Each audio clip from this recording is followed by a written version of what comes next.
प्रथमं वक्रतुण्डं च एकदन्तं द्वितीयकम् एकादशं गणपतिं द्वादशं तु गजाननं द्वादशैतानि नामानि त्रिसन्ध्ययः पठे नरः न च विघ्नभयं तस्य सर्वसिद्धिकरं प्रभो.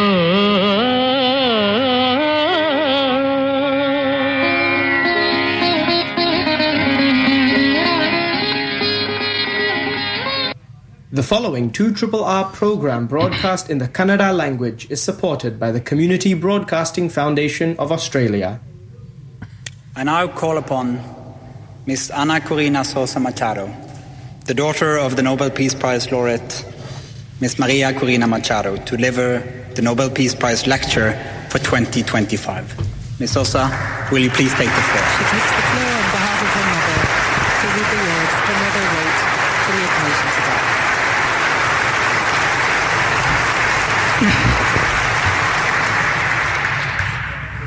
Your Majesties, Your Royal Highnesses, distinguished members of the Norwegian Nobel Committee, citizens of the world, my dear Venezuelans. First, I want to express our infinite gratitude from my family, from an entire country, to the Norwegian Nobel Committee. Thanks to you, the struggle of an entire people for truth, for freedom, for democracy and peace is today recognized around the world. I am here on behalf of my mother, Maria Corina Machado, who has united millions of Venezuelans in an extraordinary effort that you, our hosts, have honored with the Nobel Peace Prize. But although she has not been able to be here and take part in this ceremony, I must say that my mother never breaks a promise. And that is why, with all the joy in my heart, I can tell you that in just a few hours, we will be able to embrace her here in Oslo after 16 months living in heaven.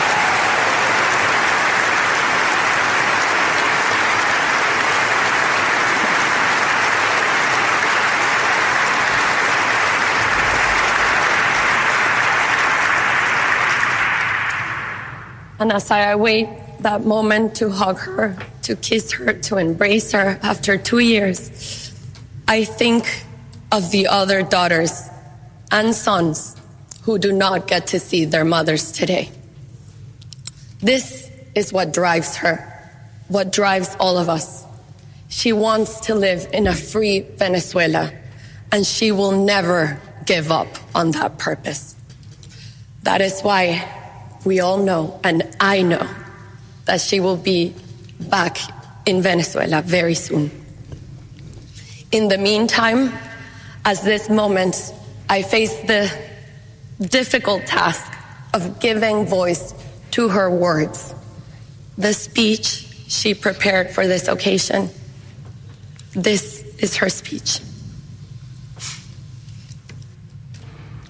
ನಮಸ್ಕಾರ ಶ್ರೋತೃಗಳೇ, ನೀವು ಇದೀಗ ಕೇಳಿದ ಆತ್ಮವಿಶ್ವಾಸದ ದೇಶಪ್ರೇಮದ ಈ ಭಾಷಣ ಏನನ್ಸುತ್ತೆ? Truth, freedom, democracy ಇತ್ಯಾದಿಗಳು. ಮನಸ್ಸು ಕರಗುತ್ತೆ ಅಲ್ವಾ? ಏನಿದು ಅನ್ಯಾಯ ಅಂತ ಅನ್ಸೋದಿಲ್ವ? ನೀವು ಕೇಳಿದ್ದು ಇದೇ ಡಿಸೆಂಬರ್ 10ರಂದು ವಿಶ್ವಶಾಂತಿಗೆ ನೊಬೆಲ್ ಬಹುಮಾನ ಗಳಿಸಿದ ಮರಿಯಾ ಕೊರಿನಾ ಮಚಾಡೋ ಅವರ ಮಗಳು ಬಹುಮಾನ ಸ್ವೀಕರಿಸಿ ಮಾಡಿದ ಭಾಷಣ. ನಂತರ ಅವರು ತಾಯಿ ಕಲಿಸಿದ್ದ ಭಾಷಣವನ್ನು ಓದಿದ್ದು ಆಯಿತು. ವೆನಿಜುವೆಲಾ ದೇಶದಲ್ಲಿ ಪ್ರಜಾಪ್ರಭುತ್ವವನ್ನು ಮರುಸ್ಥಾಪಿಸಿ ಅಲ್ಲಿ ಸರ್ವಾಧಿಕಾರದಿಂದ ಪ್ರಜಾಪ್ರಭುತ್ವಕ್ಕೆ ಬದಲಾವಣೆಯನ್ನು ರೂಪಿಸಲು ಹೋರಾಡುತ್ತಿರುವ ಮರಿಯಾ ಕೊರಿನಾ ಮಚಾಡೋ ಅವರಿಗೆ ಈ ವರ್ಷದ ನೊಬೆಲ್ ಬಹುಮಾನ ಸಂದಿದೆ. ಆದರೆ ದೇಶದಲ್ಲಿರುವ ಪ್ರಕ್ಷುಬ್ಧ ವಾತಾವರಣದಿಂದಾಗಿ ಅವರು ನಾರ್ವೆಯ ಆಸ್ಲೋಗೆ ಬರಕ್ಕೆ ಆಗಲಿಲ್ಲ. ಮಗಳು ಬಹುಮಾನ ಸ್ವೀಕರಿಸಿದರು. ಆದರೆ ನೆನ್ನೆ ಇರಬೇಕು. ನೆನ್ನೆ ಅವ್ರು ಹೋಗಿ ಆಸ್ಲೋಗೆ ಹೋಗಿ ತಿರ್ಗಾ ಬಹುಮಾನವನ್ನು ಸ್ವೀಕರಿಸಿದ್ದಾರೆ. ಅದು ನೋಡಿ, ಇದೇ ಥರ ಒಂದು ಪರಿಸ್ಥಿತಿ ಹಿಂದೆ ಇರಾನ್ ದೇಶದ ಶಾಂತಿ ಬಹುಮಾನ ಕಳಿಸಿದ ಆಕೆಗೂ ಇದೇ ಪರಿಸ್ಥಿತಿ ಬಂದಿತ್ತು. ಆಕೆ ಮಗಳೇ ಬಂದು ಬಹುಮಾನ ತಗೋಬೇಕಾಯ್ತು. ಇವೆಲ್ಲ ನೋಡಿದ್ರೆ ನಾವು ಎಷ್ಟು ಅದೃಷ್ಟಶಾಲಿಗಳು ಅಂತ ಅನ್ಸೋದಿಲ್ವಾ? ಏನಂತ ಇವತ್ತು ನನ್ನ ಜೊತೆ ಇದ್ದಾರೆ ಇದಷ್ಟು ನಿಲಯದಲ್ಲಿ ನಟರಾಜ್ ಇದ್ದಾರೆ, ಗಣೇಶ್ ಪ್ರಸಾದ್ ಇದ್ದಾರೆ ಮತ್ತು ಶಶಿಕಾಂತ್ ಇದ್ದಾರೆ. ಸೊ ಇವ್ರು 3 ಜನಕ್ಕೂ ಸ್ವಾಗತ ಕೋರೋಣ. ನಟರಾಜ್ ನಮ್ಮವರೇ. ಧನ್ಯವಾದಗಳು. ನೀವು ಹೇಳೋದು ಸರಿನೇನೆ. ನಾನು ಇದನ್ನೆಲ್ಲ ಕೇಳಿದಾಗ ನನಗೂ ಒಂದು ಸ್ವಲ್ಪ ನಾವು ಎಷ್ಟು ಅದೃಷ್ಟಶಾಲಿಗಳು, ಒಂದು ಸ್ವತಂತ್ರ ಅನ್ನೋದು ಎಷ್ಟು ಬಹಳ ಮುಖ್ಯ ಅನಿಸುತ್ತೆ. ಅದು ಅಲ್ಲದೆ ನಾನು ಇವತ್ತು ಬರ್ತಾ ಒಂದು ದುಃಖದ ಸಂಗತಿಯನ್ನು ತಗೊಂಡು ಬಂದಿದ್ದೀನಿ ನಮ್ಮ ಸ್ಟುಡಿಯೋಗೆ. ಇಲ್ಲಿನ ವೇದಾಂತ ಸೆಂಟರ್ ಅವರ ಪ್ರಮುಖ ಸ್ವಾಮಿಗಳಾದಂಥ ಶ್ರೀಧರಾನಂದಜಿ, ಎಲ್ಲರಿಗೂ ನಮ್ಗೆ ಚಿರಪರಿಚಿತ. ಅವರು ದೈವಾಧೀನರಾಗಿರೋದನ್ನ ನಾನು ಇವತ್ತು ನಿಮಗೆಲ್ಲ ಗೊತ್ತೇ ಇದೆ, ಹೇಳಬೇಕಾಗಿದೆ. ಅವರು ನಾವು ಹಿಂದೂ ಧರ್ಮದ ಬಗ್ಗೆ ಏನಾದ್ರು ತಿಳ್ಕೋಬೇಕು ಅಂತ ನಮ್ಗೆ ಅನ್ಸಿದ್ರೆ ಇನ್ಯಾರನ್ನು ನೋಡ್ತಾನೆ ಇರಲಿಲ್ಲ ನಾವು. ಶ್ರೀಧರಾನಂದಜಿ ಥರ ಅದನ್ನು ವಿವರಿಸೋದು. ಅದು ಒಂದ್ಸಲಿ ನನಗೆ ಜ್ಞಾಪಕ ಇದೆ, ಅವರು ಯೋಗ ಕಾನ್ಫರೆನ್ಸ್ ಆದಾಗ ನನ್ನನ್ನು ಸಹ ಕಮಿಟಿನಲ್ಲಿ ತೊಗೊಂಡಿದ್ರು. ವೇದಾಂತ ಸೆಂಟರ್ನವರನ್ನೇ ಅದನ್ನು ಮಾಡಿದ್ದು. ವೇದಾಂತ ಸೆಂಟರ್ ನಿಮಗೆಲ್ಲ ಗೊತ್ತಿರ್ಬೋದು, ರಾಮಕೃಷ್ಣ ಮಠಾನ ಹೊರದೇಶಗಳಲ್ಲಿ ವೇದಾಂತ ಸೆಂಟರ್ ಅಂತ ಕರೀತಾರೆ, ಅದರದ್ದೇ ಶಾಖೆ. ಅದರಿಂದಾಗಿ ಇವತ್ತು ನಾವು ಅವರಿಗೆ ಶ್ರದ್ಧಾಂಜಲಿ ಹೇಳ್ತಾ ಇದ್ದೀವಿ. ಅದನ್ನ ಮುಂದೆನೂ ಸಹ ಶ್ರೀನಿವಾಸ್ ನೋಡಿ. ಶ್ರೋತೃಗಳೇ, ನಟರಾಜ್ ಹೇಳಿದ್ದು ಸಮಂಜಸವಾಯಿತು. ನಿಜ ಹೇಳಬೇಕು ಅಂದ್ರೆ ನಾನು ಇವತ್ತು ಅವರ ಪಾರ್ಥಿವ ಶರೀರವನ್ನು ನೋಡ್ಕೊಂಡು ಇಲ್ಲಿಗೆ ಬಂದಿದ್ದೀನಿ. ಬೆಳಗ್ಗೆ ತಾನೇ ಅವರ ಪಾರ್ಥಿವ ಶರೀರನ ಸಾರ್ವಜನಿಕರಿಗೆ ಎದುರಿಗೆ ಇಡ್ಲಾಯ್ತು, ಅದನ್ನು ನೋಡ್ಕೊಂಡ್ ಬಂದೆ. ಆದ್ರೆ ನಾನು ಈಗ ಕೇಳ್ಕೊಳ್ಳೋದು ಶ್ರೋತೃಗಳನ್ನ, ನಿಮ್ಮಲ್ಲಿ ಯಾರಾದರೂ ಶ್ರದ್ಧಾಂಜಲಿ ಅರ್ಪಿಸೋದಾದ್ರೆ ದಯವಿಟ್ಟು ನಮಗೆ ಅದನ್ನ ಫೋನ್ ಮಾಡಿ ಅಥವಾ ರಿಕಾರ್ಡ್ ಮಾಡಿ ಕಳಿಸಿ. ಮುಂದಿನ ವಾರ ಅದನ್ನ ನಾವು ಇದು ಇಲ್ಲಿಂದ ಪ್ರಸಾರ ಮಾಡುದು ಅನ್ಕೊಂಡು. ಗಣೇಶ್ ಪ್ರಸಾದ್ ಏನೋ ಹೇಳೋದಕ್ಕೆ ಏನಿಲ್ಲ.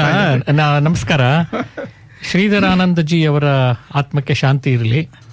ಎರಡನೇದಾಗಿ ಶ್ರೀನಿವಾಸ್ ಅವರೇ, ನೀವು ಹೇಳಿದ್ರಿ ನೊಬೆಲ್ ಶಾಂತಿ ಪಾರಿತೋಷಕದ ಬಗ್ಗೆ. ಇಂಗ್ಲಿಷ್ನಲ್ಲಿ ಒಂದು ಸೇಯಿಂಗ್ ಇದೆ, the value of health is realized on sick bed ಅಂತ. ಅದೇ ಥರ the value of freedom is realized when the freedom is lost. ಈಗ ಈ ಡಿಕ್ಟೇಟರ್ಸ್ ಬಂದು ಏನಾಗುತ್ತೆ ಅಂತಂದ್ರೆ, ಜನಕ್ಕೆ ಅವರ ಫ್ರೀಡಮ್ ಹೊರಟೋಗುತ್ತೆ. ಅವರು ಒಂದು ಅವರ ಮನಸ್ಸಿಗೆ ತೋಚಿದ್ದನ್ನ, ಅಂದ್ರೆ ಮನಸ್ಸಿಗೆ ಏನೇನೋ ತೋಚುತ್ತೆ ಅದೆಲ್ಲವೂ ಇಲ್ಲ, ರೆಸ್ಪಾನ್ಸಿಬಲ್ ಆಗಿ ಕೆಲವು ಸಲ ಬರೆಯೋಕ್ಕಾಗಲ್ಲ. ಗವರ್ಮೆಂಟ್ ಆಗಲಿ ಅಥವಾ ಈ ಸರ್ವಾಧಿಕಾರಿ ಏನಿರ್ತಾರೆ ಅವರು ತುಂಬಾ ಕಂಟ್ರೋಲ್ ಮಾಡ್ತಾರೆ. ಸೊ ಆ ಥರದ್ದೆಲ್ಲ ಆದಾಗ ಫ್ರೀಡಮ್ ಹೋಗುತ್ತೆ. ಭಾರತ ದೇಶದಲ್ಲಿ ಎಮರ್ಜೆನ್ಸಿ ಡಿಕ್ಲೇರ್ ಆದಾಗ ಆಗಿತ್ತಲ್ಲ ಆ ಥರ. ಆದ್ರಿಂದ ಅದನ್ನ ಚೆರಿಷ್ ಮಾಡಬೇಕು, ಆ ಫ್ರೀಡಮ್ಮು ಡೆಮಾಕ್ರಸಿ ಎಲ್ಲವನ್ನು. ಅದು ಬಹಳ ಮುಖ್ಯ. ಖಂಡಿತ ಖಂಡಿತ. ಶ್ರೋತೃಗಳೇ, ಇದು ಸಿಡ್ನಿ ಕನ್ನಡವಾಣಿ 2RRR ಕ್ಷೇತ್ರದಿಂದ ಹೊರಬರುತ್ತಿರುವ ಕನ್ನಡ ಕಾರ್ಯಕ್ರಮ.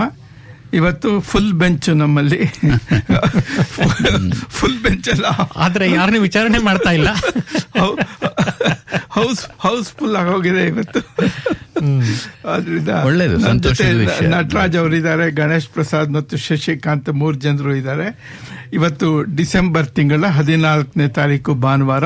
ನಿಮಗೆ ತಿಳಿದ ಹಾಗೆ ಪ್ರತಿ ಭಾನುವಾರ 1ರಿಂದ 2ರವರೆಗೆ ನಮ್ಮ ಕಾರ್ಯಕ್ರಮ. ನಾವು ಯಾವಾಗಲೂ ಹೇಳೋ ಥರ ನಮಗೆ ನಿಮ್ಮ ಸಲಹೆ, ಟೀಕೆ ಅವೆಲ್ಲ ಮುಖ್ಯ ಮತ್ತು ಅವಶ್ಯಕ. ಯಾವಾಗ ಬೇಕಾದರೆ ಫೋನ್ ಮಾಡಿ. ಕಾರ್ಯಕ್ರಮದ ಅವಧಿಯಲ್ಲಿ ನಮ್ಮ ನಂಬರು 98162777 98162777. ಆಮೇಲೆ 1-2 ದಿನಗಳ ನಂತರ ನಮ್ಮ ಕಾರ್ಯಕ್ರಮ ಫೇಸ್ಬುಕ್ನಲ್ಲೂ ಲಭ್ಯವಾಗುತ್ತೆ. ನೀವು ಅಲ್ಲೂ ಇದನ್ನು ಕೇಳಿ ನಿಮ್ಮ ಅಭಿಪ್ರಾಯವನ್ನು ತಿಳಿಸುವ ಒಂದು ಅವಕಾಶ ಸಿಗುತ್ತೆ.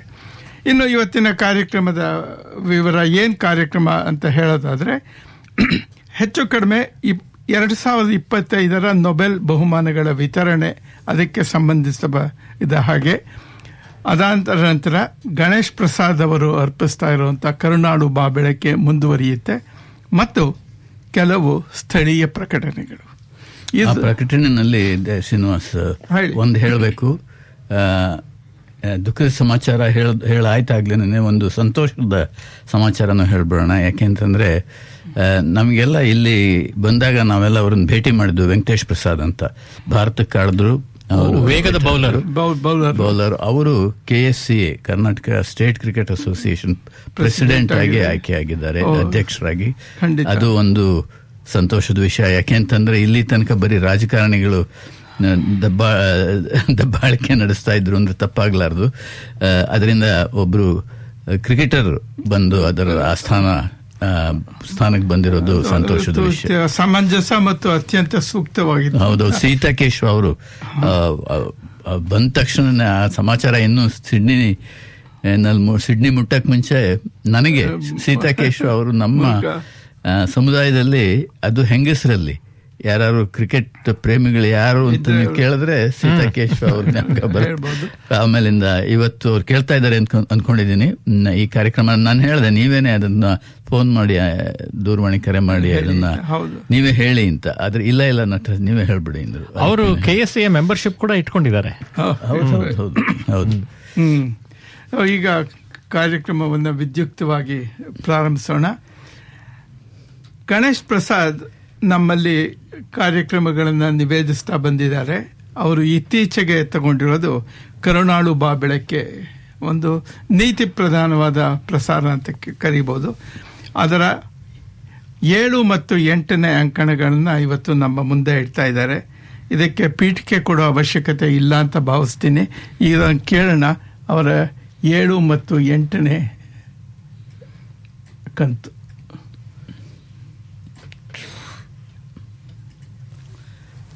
ಡಾಕ್ಟರ್ ಗುರುರಾಜ ಕರಜಗಿಯವರ ಕರುಣಾಳು ಬಾಬೆಳಕೆ. ಕಥೆ 7. ಅನುಕರಣೆ ಒಂದು ಶಾಪ. ನಾನು ಕಾಲೇಜಿನಲ್ಲಿ ಓದುತ್ತಿದ್ದಾಗ ಸುರೇಶ ಗಾಯಿತೊಂಡೆ ಎಂಬ ಹುಡುಗ ಸಹಪಾಠಿಯಾಗಿದ್ದ. ಅವನು ಥೇಟ್ ಕಿಶೋರ್ ಕುಮಾರರ ತರಹವೇ ಹಾಡುತ್ತಿದ್ದ. ಅವನ ಹಾಡಿಲ್ಲದೆ ಯಾವ ಕಾರ್ಯಕ್ರಮವೂ ನಡೆಯುತ್ತಿರಲಿಲ್ಲ. ಅವನಿಗೆ ಕಿಶೋರ್ ಕುಮಾರರೆಂದರೆ ದೇವರು. ನಾವು ಕಾಲೇಜಿನ ಕಡೆಯ ವರ್ಷದಲ್ಲಿದ್ದಾಗ ನಮ್ಮ ಪ್ರಿನ್ಸಿಪಾಲರು ಒಂದು ಸಂತೋಷದ ವಿಷಯ ತಿಳಿಸಿದರು. ಅದೆಂದರೆ ಈ ವಾರ್ಷಿಕೋತ್ಸವಕ್ಕೆ ಕಾರ್ಯಕ್ರಮದ ಮುಖ್ಯ ಅತಿಥಿಯಾಗಿ ಕಿಶೋರ್ ಕುಮಾರರೇ ಬರಲಿದ್ದಾರೆ. ನಮ್ಮ ಸುರೇಶನಿಗೆ ಆಕಾಶವೇ ಮೂರೇಗೇಣು. ತನ್ನ ದೇವರು ದೇಹ ಸಮೇತ ಮುಂದೆ ಬರುತ್ತಾನೆ ಎಂದರೆ ಅವನ ಸಂತೋಷಕ್ಕೆ ಪಾರವೇ ಇಲ್ಲದಂತಾಯಿತು. ಅವನಿಗೊಂದು ಆಸೆ, ಕಿಶೋರ್ ಕುಮಾರರ ಮುಂದೆ ಹಾಡುವ ಅವಕಾಶ ದೊರೆತೀತೆ. ಪ್ರಿನ್ಸಿಪಾಲರು ಅವಕಾಶ ನೀಡಿದರು. 15 ದಿನ ಸುರೇಶ ಹಾಡಿ ಹಾಡಿ ತಪಸ್ಸನ್ನೇ ಮಾಡಿದ. ಆ ದಿನ ಬಂತು. ಕಿಶೋರ್ ಕುಮಾರರು ವೇದಿಕೆಯ ಮೇಲಿದ್ದಾರೆ. ಸುರೇಶ ಹೋಗಿ 2 ಹಾಡು ಹಾಡಿದ. ಎಷ್ಟು ಚೆನ್ನಾಗಿ ಹಾಡಿದನೆಂದರೆ ಮುಂದೆ ಪರದೆ ಇದ್ದಿದ್ದರೆ ಕಿಶೋರ ಹಾಡುತ್ತಿದ್ದರೋ ಅಥವಾ ಸುರೇಶ ಹಾಡುತ್ತಿದ್ದನೋ ತಿಳಿಯುವಂತಿರಲಿಲ್ಲ. ನಮಗೆಲ್ಲ ತುಂಬಾ ಕುತೂಹಲ. ಸುರೇಶನ ಹಾಡಿನ ಬಗ್ಗೆ ಕಿಶೋರ್ ಕುಮಾರ್ ಏನು ಹೇಳುತ್ತಾರೋ. ಕಿಶೋರ್ ಕುಮಾರ್ ಮಾತನಾಡಲು ಮುಂದೆ ಬಂದು ಮುಂದೆ ಕುಳಿತಿದ್ದ ಸುರೇಶನನ್ನು ನೋಡಿ, ಮಗು, ನಿನ್ನ ಕಂಠ ಚೆನ್ನಾಗಿದೆ, ಆದರೆ ನೀನು ಜೀವನ ವ್ಯರ್ಥ ಮಾಡಿಕೊಂಡೆ ಎಂದರು. ನಮಗೆ ಆಶ್ಚರ್ಯ ಮತ್ತು ಕೋಪ. ಇಷ್ಟು ಚೆನ್ನಾಗಿ ಹಾಡಿದ ಹುಡುಗನಿಗೆ ಒಂದು ಒಳ್ಳೆಯ ಮಾತು ಹೇಳಿದ್ದರೆ ಏನು ತೊಂದರೆಯಾಗುತ್ತಿತ್ತು? ಮುಂದೆ ಕಿಶೋರ್ ಕುಮಾರ್ ಹೇಳಿದ ಮಾತು ನನಗೆ ಒಂದು ಮಾರ್ಗದರ್ಶಿಯಾಯಿತು. ಆತ ಹೇಳಿದರು, ಮಗು, ಹಾಗೆ ಹೇಳಿದೆ ಎಂದು ಬೇಜಾರಿ ಮಾಡಿಕೊಳ್ಳಬೇಡ. ನೀನು ಇದೇ ರೀತಿ ಇನ್ನೂ 20 ವರ್ಷ ಹಾಡಿದರೂ ಜನ ಏನನ್ನುತ್ತಾರೆ ಗೊತ್ತೇ? ಈತ ಥೇಟ್ ಕಿಶೋರ್ ಕುಮಾರರ ತರಹವೇ ಹಾಡುತ್ತಾನೆ ಎನ್ನುತ್ತಾರೆ. ನೀನು ಆದರೆ ಎಂದೆಂದಿಗೂ ಕಿಶೋರ್ ಕುಮಾರ ಆಗಲಾರೆ. ನೀನು ನನ್ನ ಕಾರ್ಬನ್ ಪ್ರತಿ, ನಕಲು ಮಾತ್ರ ಆಗುತ್ತಿ. ಜಗತ್ತಿನಲ್ಲಿ ನಕಲುಗಳಿಗೆ ಸಾಧ್ಯವಿಲ್ಲ. ಹೌದಲ್ಲವೇ? ಯಾವುದಾದರೂ ಸರ್ಕಾರಿ ಕಚೇರಿಗೆ ಹೋಗಿ ಒಂದು ಅರ್ಜಿಯನ್ನು ಕೊಡಿ. ಅವರು ಮೂಲ ಅರ್ಜಿಯನ್ನು ತೆಗೆದುಕೊಳ್ಳುತ್ತಾರೋ ಅಥವಾ ನಕಲನ್ನು ಸ್ವೀಕರಿಸುತ್ತಾರೋ? ನಕಲನ್ನು ಯಾರೂ ಸ್ವೀಕರಿಸುವುದಿಲ್ಲ. ಒಂದು ಸರ್ಕಾರಿ ಕಚೇರಿಯಲ್ಲಿ ನಕಲು ನಡೆಯದಿದ್ದರೆ ಜಗತ್ತಿನಲ್ಲಿ ಹೇಗೆ ನಡೆದೀತು? ಅನುಕರಣೆ, ಅದು ಎಂತಹ ಶ್ರೇಷ್ಠ ಅನುಕರಣೆಯಾಗಿರಲಿ, ಅದು ಕೇವಲ ನಕಲೆ. ಹೀಗೆಂದ ಮಾತ್ರಕ್ಕೆ ದೊಡ್ಡವರ ಜೀವನವನ್ನು ಗಮನಿಸಬಾರದೆಂದಲ್ಲ. ಅವರನ್ನು ಅನುಸರಿಸಬೇಕು, ಆದರೆ ಅನುಕರಿಸಬಾರದು. ಯಶಸ್ವಿ ಜೀವನಕ್ಕೆ ಅನುಕರಣೆ ಒಂದು ಶಾಪ. ನಮಸ್ಕಾರ. ಕಥೆ 8. ಸ್ವಾರ್ಥ ಮೂಲವಾದ ಪ್ರೀತಿ. ಇದೊಂದು ಸುಂದರವಾದ ಝೆನ್ ಕಥೆ. ಒಬ್ಬ ಮುದುಕಿ ನಿತ್ಯ ಮನೆಯಲ್ಲಿ ಬುದ್ಧನ ಮೂರ್ತಿಗೆ ಪೂಜೆ ಮಾಡುತ್ತಿದ್ದಳು. ಹೂವು ಏರಿಸಿ ಧೂಪ ಹಾಕಿ ಊದುಬತ್ತಿ ಹಚ್ಚಿ ನಮಸ್ಕರಿಸಿದಾಗಲೇ ಅವಳಿಗೆ ತೃಪ್ತಿ.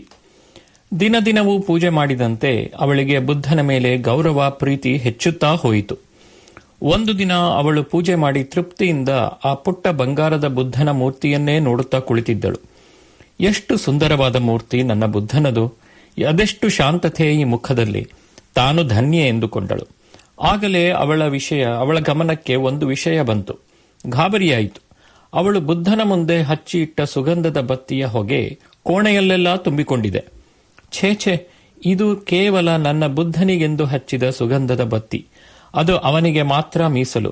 ಆದರೆ ಅದರ ವಾಸನೆ ಬೇರೆ ಎಲ್ಲ ಕಡೆ ಹೋಗುತ್ತಿದೆ, ಎಲ್ಲರಿಗೂ ಸಿಗುತ್ತಿದೆ. ಇದನ್ನು ತಪ್ಪಿಸಲೇಬೇಕು ಎಂದುಕೊಂಡಳು.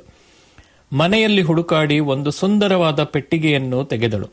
ಅದರೊಳಗೆ ಬುದ್ಧನ ಬಂಗಾರದ ಮೂರ್ತಿಯನ್ನು ಕೂಡ್ರಿಸಿ ಅಲಂಕರಿಸಿದಳು. ಸುಗಂಧದ ಬತ್ತಿ ಹಚ್ಚಿ ಇಟ್ಟು ತಕ್ಷಣವೇ ಮುಚ್ಚಳ ಮುಚ್ಚಿಬಿಟ್ಟಳು. ಈಗ ಆಕೆಗೆ ಸಮಾಧಾನ. ವಾಸನೆ ಕೇವಲ ತನ್ನ ಬುದ್ಧನಿಗೆ ಮಾತ್ರ ದೊರಕುತ್ತಿದೆ.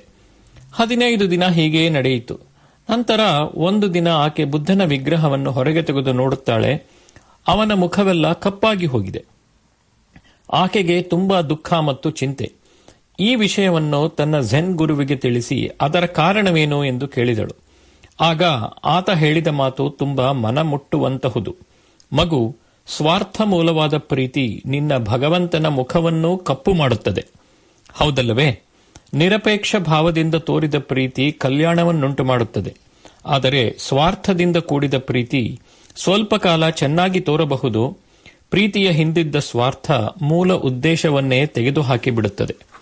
ನಮಸ್ಕಾರ. ತುಂಬಾ ಚೆನ್ನಾಗಿ ಹೇಳಿದ್ರಿ ಗಣೇಶ್ ಪ್ರಸಾದ್. ಒಂದು ಪ್ರಶ್ನೆ ನಂದು.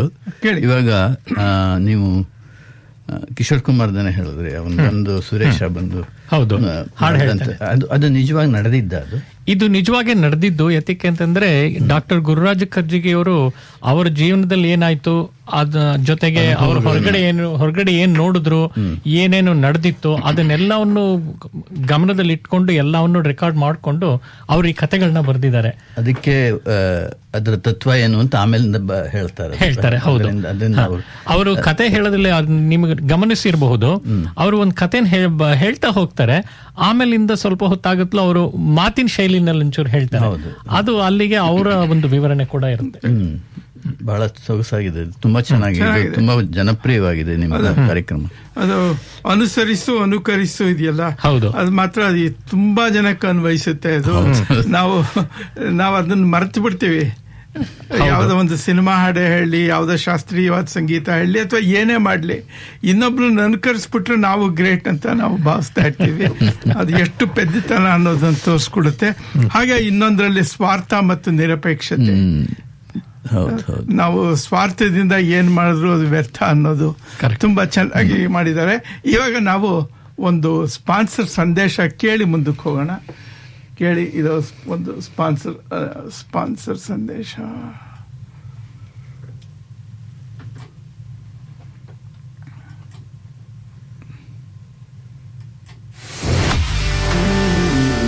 Looking to capture unforgettable moments from above? Discover Enoid Drone Hire Services in Sydney. Whether it's your wedding day, a special event, or any personal celebration, our expert pilots are here to help. With breathtaking aerial shots, we turn your memories into stunning visuals that you'll cherish forever. Elevate your event with 2RRR sponsor Enoid Drone Services, where we turn moments into magic. For all inquiries, including rentals, go to info@enord.com.au.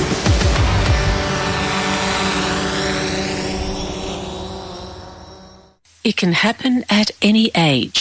You trip, you fall, you become immobilized, you cannot open your front door, and you're alone. Panic. How do you let the AMBOs in to render you first aid?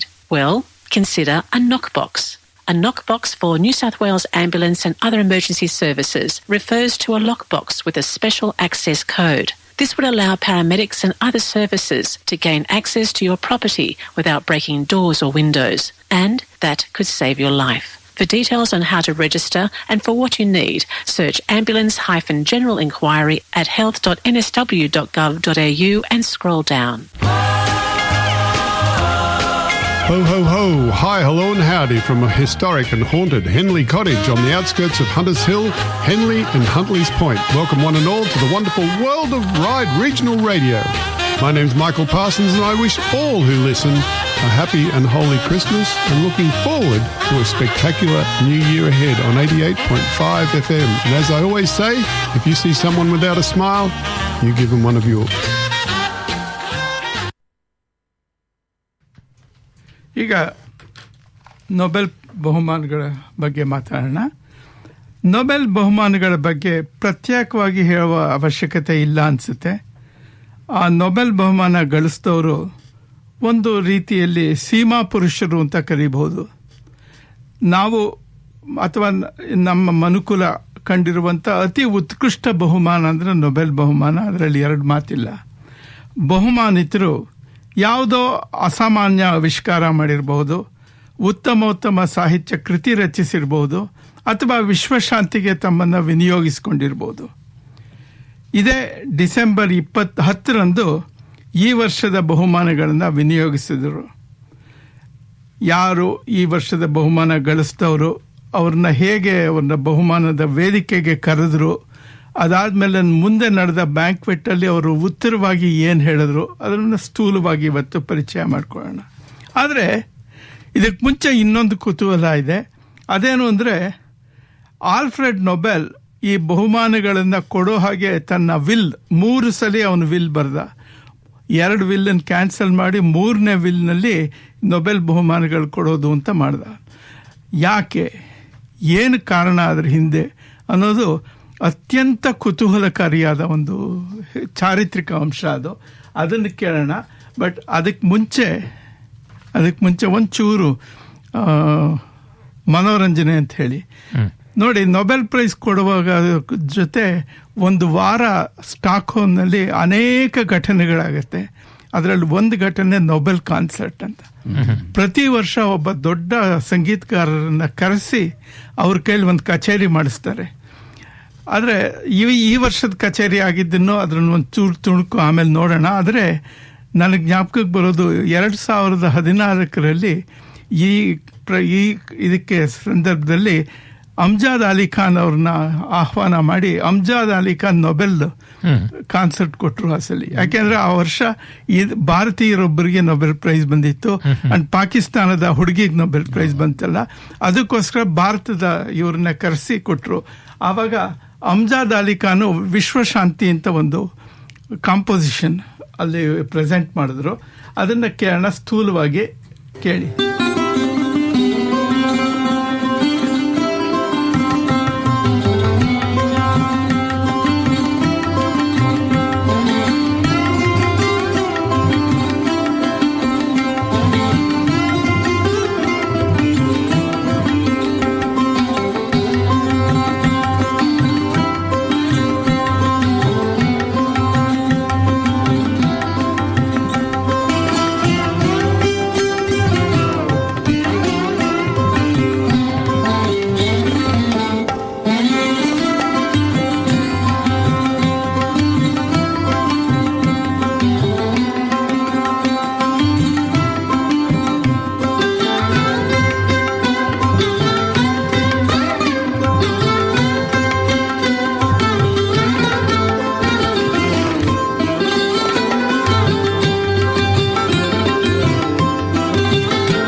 ಇದು actually ನಾನು ಒಂದು correction ಥರ ಹೇಳಬೇಕು. ಇದ್ರ ಅಮ್ಜದ್ ಅಲಿ ಖಾನ್ ಅವ್ರ ಜೊತೆ ಅವ್ರ ಮಕ್ಕಳು ಇದ್ದಾರೆ.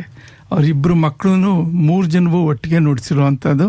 ಈ ಕಾರ್ಯಕ್ರಮದ ಕೊನೆಯಲ್ಲಿ ಈ ಹಾಡನ್ನು ಅವ್ರು ವೋಕಲ್ ಆಗ ಹೇಳಿದ್ದಾರೆ ಮಕ್ಕಳು. ಇದನ್ನು ಅದಿರಲಿ. ಈಗ ನಾನು ಹೇಳಿದೆ ನೊಬೆಲ್ ಬಹುಮಾನ ಹೇಗೆ ಬಂತು, ಯಾಕೆ ಬಂತು, ಅದು ಕುತೂಹಲ ಅಂತ. ಅದನ್ನು ಕೇಳೋಣ. ಇವಾಗ ಪುಷ್ಪಾ ದೀಕ್ಷಿತ್ ಅವರು ಓದ್ತಾ ಇದ್ದಾರೆ. ನೊಬೆಲ್ ಪ್ರಶಸ್ತಿ ರೂಪುಗೊಳ್ಳಲು ಮೂಲ ಕಾರಣ ಒಂದು ಪತ್ರಿಕೆ ಎಸಗಿದ ಪ್ರಮಾದ ಅಂದರೆ ನಿಮಗೆ ಆಶ್ಚರ್ಯವಾಗಬಹುದು. ಆದರೆ ಇದು ನಿಜ. ಆಲ್ಫ್ರೆಡ್ ನೊಬೆಲ್ 1833ರಿಂದ 1896ರವರೆಗೂ ಬದುಕಿದ್ದಂತಹ ಈತ 19ನೇ ಶತಮಾನದ ಓರ್ವ ನುರಿತ ಎಂಜಿನಿಯರ್, ವಿಜ್ಞಾನಿ, ಉದ್ದಿಮೆಗಾರ ಮತ್ತು ಆಡಳಿತಗಾರ. ಸಿಡಿಮದ್ದು ಮತ್ತು ಡೈನಮೈಟ್ ತಯಾರಿಸಿ ಯಶಸ್ವಿಯಾಗಿ ಯುರೋಪಿನ ಹಲವಾರು ಎಡೆಗಳಲ್ಲಿ ತನ್ನ ಉದ್ಯಮಗಳನ್ನು ಸ್ಥಾಪಿಸಿ ಅಪಾರ ಹಣ ಗಳಿಸಿದ್ದ. ಪ್ಯಾರಿಸ್ನಲ್ಲಿ ವಾಸವಿದ್ದ ಆಲ್ಫ್ರೆಡ್ಗೆ ಪ್ರತಿದಿನ 5-6 ಪತ್ರಿಕೆಗಳನ್ನು ಓದುವ ಹವ್ಯಾಸ. ತನ್ನ ಬಗ್ಗೆ ಮತ್ತು ತನ್ನ ಉದ್ದಿಮೆಯ ಬಗ್ಗೆ ಜನ ಏನಂತಾರೆ ಅಂತ ತಿಳಿಯುವ ಕುತೂಹಲ. ಆಲ್ಫ್ರೆಡ್ನ ಅಣ್ಣ ತೈಲದ ದೊರೆ ಲುಡ್ವಿಗ್ ನೊಬೆಲ್ 1888ರ ಏಪ್ರಿಲ್ 12ರಂದು ಫ್ರಾನ್ಸಿನ ಕ್ಯಾನೆಯಲ್ಲಿ ನಿಧನನಾಗಿದ್ದ. ಫ್ರೆಂಚ್ ಪತ್ರಿಕೆಯೊಂದು ಅಣ್ಣನ ಸಾವಿನ ಸುದ್ದಿಗೆ ನೀಡಿದ ಬರಹವನ್ನ ನೋಡಿ ಆಲ್ಫ್ರೆಡ್ ದಂಗಾದ. ಆ ಶೀರ್ಷಿಕೆ ಹೀಗಿತ್ತು: ಲೆ ಮಾರ್ಷನ್ ಡೆ ಲಾ ಮಾರ್ಟ್ ಎಸ್ ಮಾರ್ಟ್, ಅಂದರೆ ಸಾವಿನ ವರ್ತಕನ ಸಾವು. ಪತ್ರಿಕೆಯ ವರದಿಗಾರ ತಪ್ಪು ಮಾಡಿದ್ದ. ಸತ್ತವನು ಆಲ್ಫ್ರೆಡ್ ಎಂದು ವರದಿ ಮಾಡಿದ್ದ. ತನ್ನ ಕುರಿತ ಶ್ರದ್ಧಾಂಜಲಿಯನ್ನ ತಾನೇ ಓದುವ ಪುಣ್ಯ, ತನ್ನ ಚರಮಗೀತೆಯನ್ನ ತಾನೇ ಕೇಳುವ ಅವಕಾಶ ಆಲ್ಫ್ರೆಡ್ಗೆ ದೊರೆತಿತ್ತು. ಜನರನ್ನು ಸಾಯಿಸಲು ಸುಲಭ ಉಪಾಯಗಳನ್ನು ಕಂಡುಹಿಡಿದ ಆಲ್ಫ್ರೆಡ್ ನೊಬೆಲ್ ಇನ್ನಿಲ್ಲ ಎನ್ನುವ ಸುದ್ದಿಯನ್ನ ಓದಿ ಖಿನ್ನನಾದ ಆತನ ಎಣಿಕೆ ಎಲ್ಲಿಯೋ ತಪ್ಪಿತ್ತು. ಸಿಡಿಮದ್ದು ಡೈನಮೈಟ್ಗಳನ್ನ ತಯಾರಿಸಿ ರಸ್ತೆ, ಸೇತುವೆ, ರೈಲ್ವೆ ನಿರ್ಮಾಣದಲ್ಲಿ ನೆರವಾಗುವ ಮೂಲಕ ನಾನು ಮಾನವನ ಕಲ್ಯಾಣಕ್ಕಾಗಿ ಶ್ರಮಿಸಿದ್ದೇನೆ ಎಂದು ಆವರೆಗೆ ಆಲ್ಫ್ರೆಡ್ ಭಾವಿಸಿದ್ದ. ಈಗ ಅವನ ನಂಬಿಕೆ ತಲೆಕೆಳಗಾಗಿತ್ತು. ಸಾವಿನ ನಂತರವೂ ಜನ ತನ್ನ ಹೆಸರನ್ನ ಸದಾ ಹೇಳುತ್ತಿರುವಂತೆ ಏನಾದರೂ ಮಾಡಬೇಕು ಅಂತ ಆತ ನಿರ್ಧರಿಸಿದ್ದು ಆಗಲೇ. ಆಲ್ಫ್ರೆಡ್ಗೆ ಬೆರ್ಥಾ ವಾನ್ ಸಟ್ಲರ್ ಎಂಬ ಗೆಳತಿ ಇದ್ಲು. ಪ್ರಣಯ ವ್ಯಾಕರಣವನ್ನ ಅರಿಯದ ಆತ ಗೆಳತಿಗೆ ಪ್ರಪೋಸ್ ಮಾಡುವುದಕ್ಕೆ ಹಿಂಜರಿದ. ಅವಳು ಆಲ್ಫ್ರೆಡ್ಗೆ ಜಗತ್ತಿನಲ್ಲಿ ಶಾಂತಿಗಾಗಿ ದುಡಿಯುವ ಜನರಿಗೆ ಏನಾದರೂ ಬಹುಮಾನ ಅಥವಾ ಸಹಾಯ ನೀಡು ಅಂತ ಅನೇಕ ಬಾರಿ ಒತ್ತಾಯಿಸಿದ್ಲು. ಆ ಒತ್ತಾಯ ಈಗ ಕಾರ್ಯರೂಪಕ್ಕೆ ಬಂದಿತ್ತು. ಬೆರ್ತಾಗೆ 1905ರಲ್ಲಿ ಶಾಂತಿ ಸಾಧನೆಗಾಗಿ ನೊಬೆಲ್ ಬಹುಮಾನ ಕೊಡಲಾಯಿತು ಅನ್ನೋದನ್ನ ಇಲ್ಲಿ ನೆನಪಿಸ್ಕೊಳ್ಬೇಕು. ಆಲ್ಫ್ರೆಡ್ ತನ್ನ ಹಿಂದಿನ 2ನೆಯ ಉಯಿಲನ್ನ ರದ್ದುಗೊಳಿಸಿ 3ನೆಯದನ್ನ ಬರೆದ. ಅದರ ಪರಿಣಾಮವೇ ಇಂದಿನ ನೊಬೆಲ್ ಬಹುಮಾನಗಳು. ಸಾವಿಗೀಡಾದಾಗ ಆತನ ಆಸ್ತಿ 31 ದಶಲಕ್ಷ ಸ್ವೀಡಿಷ್ ಕ್ರೌನ್ಗಳು. ಇಂದು ಅದರ ಬೆಲೆ 500 ದಶಲಕ್ಷ ಅಮೆರಿಕನ್ ಡಾಲರ್ಗಳಿಗೆ ಸಮವಾಗುತ್ತೆ. ತನ್ನ ಆಸ್ತಿಯಲ್ಲಿ 94% ನೊಬೆಲ್ ಬಹುಮಾನಗಳಿಗೆ ಮೀಸಲಿಟ್ಟ ಆಲ್ಫ್ರೆಡ್ ಮಿಕ್ಕ 6% ತನ್ನ ಬಂಧುಗಳಿಗೆ ನೀಡಿದ. ಇಂದು ಎಲ್ಲರಿಗೂ ತಿಳಿದಂತೆ ಸಾಹಿತ್ಯ, ವೈದ್ಯಕೀಯ, ಭೌತಶಾಸ್ತ್ರ, ರಸಾಯನಶಾಸ್ತ್ರ ಮತ್ತು ಶಾಂತಿ ಕ್ಷೇತ್ರಗಳಲ್ಲಿ ದುಡಿದಿರುವ ಮಂದಿಯ ಕಾರ್ಯವನ್ನ ಗುರುತಿಸಿ ನೊಬೆಲ್ ಪ್ರಶಸ್ತಿಗಳನ್ನ ನೀಡಲಾಗುತ್ತೆ.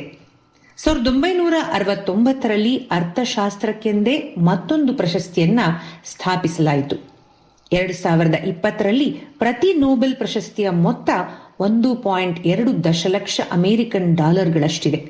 ಒಬ್ಬರಿಗಿಂತ ಹೆಚ್ಚು ಮಂದಿಯನ್ನ ಒಂದೇ ಕ್ಷೇತ್ರದಲ್ಲಿ ಗುರುತಿಸಿದಾಗ, ಇದು ಈ ನಡುವೆ ಈ ವರ್ಷಗಳಲ್ಲಿ ಸಾಮಾನ್ಯ ಆಗಿರುವಂತಹದ್ದು, ಆ ಮೊತ್ತವನ್ನ ಸಮಾನವಾಗಿ ಹಂಚಲಾಗುತ್ತೆ. ಪ್ರತಿ ಬಹುಮಾನಿತರಿಗೂ ಸುಮಾರು 10,000 ಅಮೆರಿಕ ಡಾಲರ್ ಮೌಲ್ಯದ ಬೆಳ್ಳಿಯ ಪದಕವನ್ನ ನೀಡಲಾಗುತ್ತೆ.